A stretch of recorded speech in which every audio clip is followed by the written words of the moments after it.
How to enable or disable auto lens switching in camera on Samsung Galaxy S26, S26 Plus or Ultra. First, tap on the home button to return back to the home screen. Now on the home screen, open up the camera app. Then tap on the control button. Next, tap on the settings icon.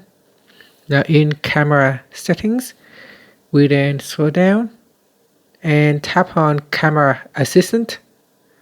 From here, tap on auto lens switching. Tap on the toggle button to turn off or switch on auto lens switching.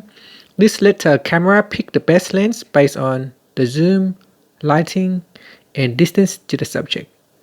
Okay, so here if we turn it on when we are using the camera, it will automatically switch lens depending on the subject, the lighting, and so on.